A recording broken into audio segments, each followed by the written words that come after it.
Hello everyone, this is Defense Politics Asia, and welcome to the first of its series reviews. So we're going to do Battlefront reviews, and so this is a very unique thing. We're basically going to compare the front line between different times, time of this Ukraine war.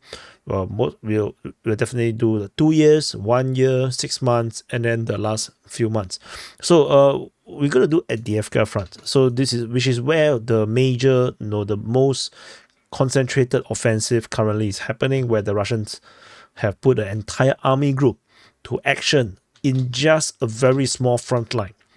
Just like this, one entire army group. So AVDIIVKA front is north of Donetsk city, in case you do not know. And basically, if you zoom out, it's here. This is where the battle is currently on the Ukraine map, over here. So this is the AVDIIVKA front, and this is the front line, as you probably know from the SIPREP and the Frontline Changes report, with the Russian forces now making this major big arrow push through Ocheretine, and they are looking to be on course to capture this village or this town around here, Ocheretine. And so what does AVDIIVKA look like? What's the AVDIIVKA front look like? In 2 years ago. On the 23rd of April, this is where the front line is. And at this front line, you can see that the front line was very simplistic, because at those times, there was no active combat in this area here. The Russians do not dare to attack this area here, which is why the front line is very, very simplistic. And so this is how it looked like, 2 years ago. 2 years ago. So you can see that the Russian forces basically have very little of this area here, and the Ukrainians have the full control of the entire city, with control of Vodian, and at the time they have control of Opitne as well, and entire Povomaisky. In fact, the Ukrainian forces have Pisky as well. So during those days, this is actually what it looks like. The Ukrainians have a lot of control. During those days, I do not have sources to allow me to look at what the actual front line is during the Civil War. So I did whatever I could during those days. And so after 1 year later, so let me look for the tab. Where's the tab? Okay, wait. So 1 year later, it looks like this. Let me drop the latest mapping. Oh, sorry, this is so long. Okay, it's here. So this is from 2022 to 2023, 23rd of April, and you can see that there is a lot more details appearing, and Russian forces around by April 2023. Actually taken Krasnohorivka. They secured Novoselivka Bruha, and they were attacking at Kanyamka. They putting pressure from Krubalka, and they have taken Opitne and Vodian, and they were fighting over at Povomaisky. So this is just a span of 1 year, from 2022 April to 2023 April, and so it is quite significant. And so this 2023 April, and so from 2023 April, let's take a look at 2024 April, and this is 1 year difference from 1 year ago.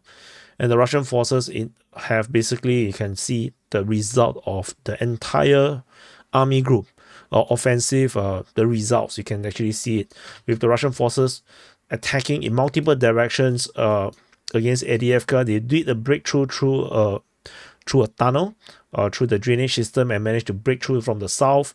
And then they started the attack from Opitne. They attacked from Krasnohorivka down, and attacking Stepove. And then actually after that they took the entire of AVDIIVKA. So this is 1 year difference. Of course, the front line actually held for a long time in this area here. In 6 months ago, this is the overlay between 1 year ago and 6 months ago. You can see that the front line actually did not change a lot between this time, And 6 months ago, the Russian forces have taken this volcano, the slag heap. I call it the volcano. And they've taken this place, and the front line basically held at their position for a very long time. The Russian forces was trying their best to see what they can do. And pretty much they didn't push out for a long time. And the Russian forces during those days, around 6 months ago, they also managed to push out of Opine, creating some buffer zone in this area here. But pretty much the entire of the front line pretty much held. The Ukrainian forces managed to hold the front line. The Russian forces kept attacking Giverny and Tonenki during those days, but did not really work out. And in terms of Performance, you can see that the Russian forces did manage to make some progress.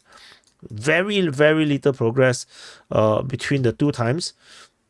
And you can see that this progress over half a year takes only capture 1 kilometer.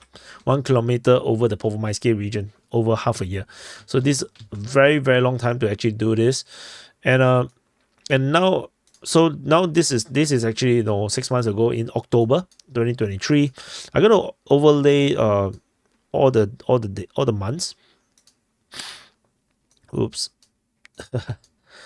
April. So this looks very scary, but actually this is how it looks like from this. Okay, let's not so much. Maybe this is a bit too much. I think you guys may not be able to see. Okay, let me disable this first. Okay, so from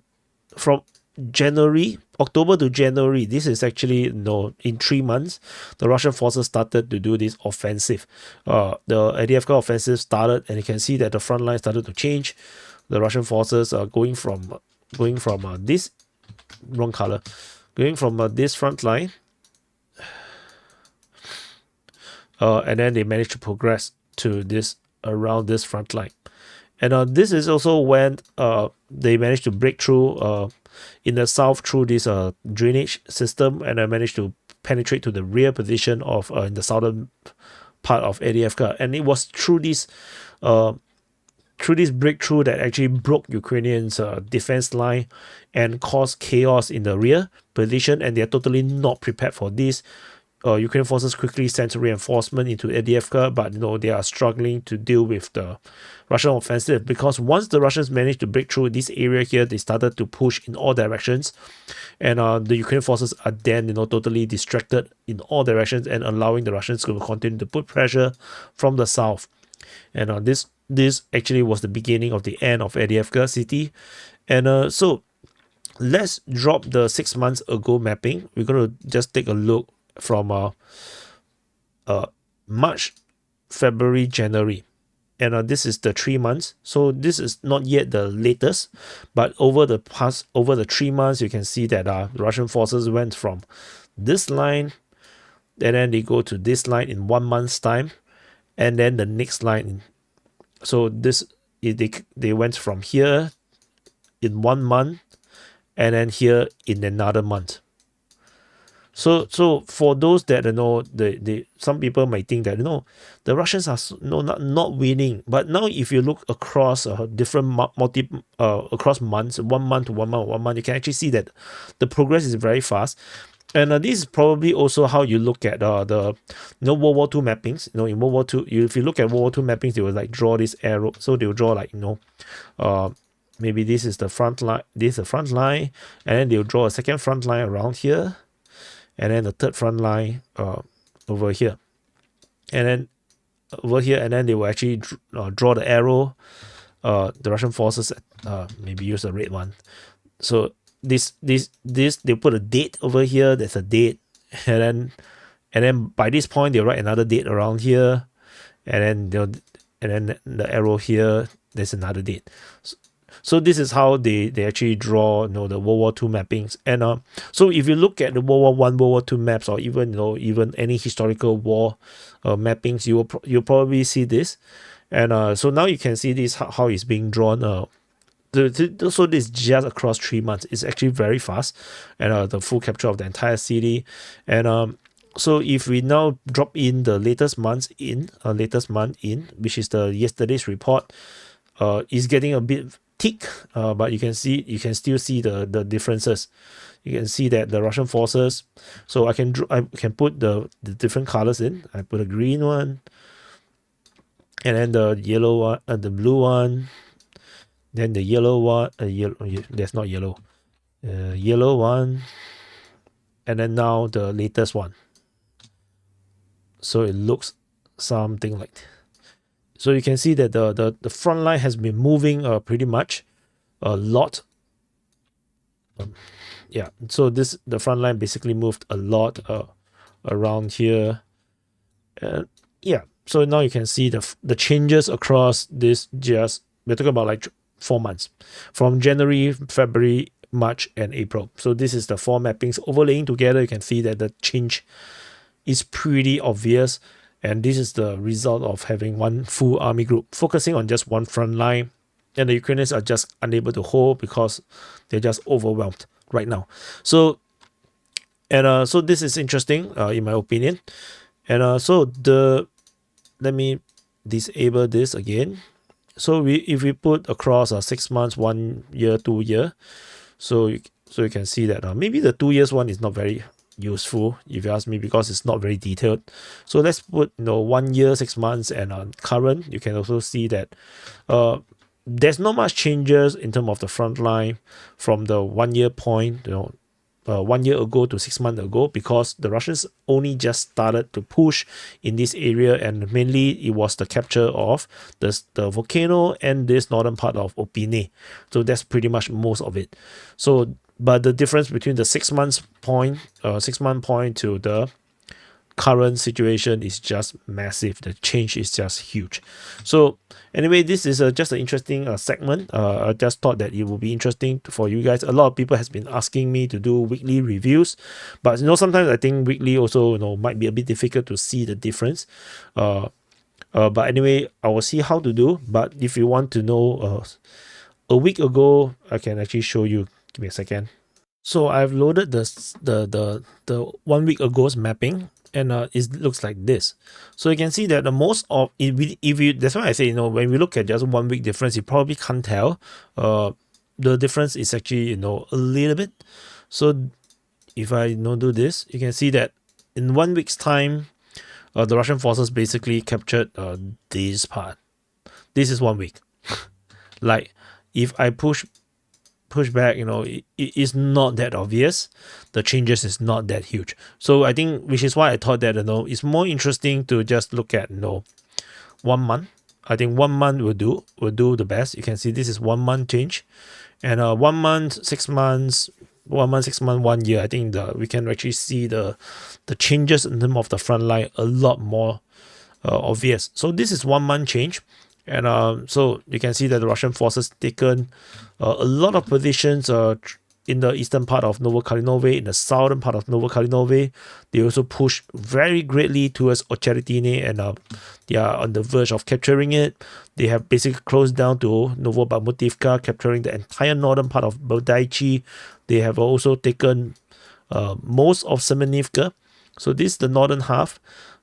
There's a lot of changes, and if you look at the southern half, you can see that the Russian forces basically conquered the entire western part of Tonenke, to the south of Umanske, and they also have arrived at Notelove and go through entire of Povomainske, and they're heading south.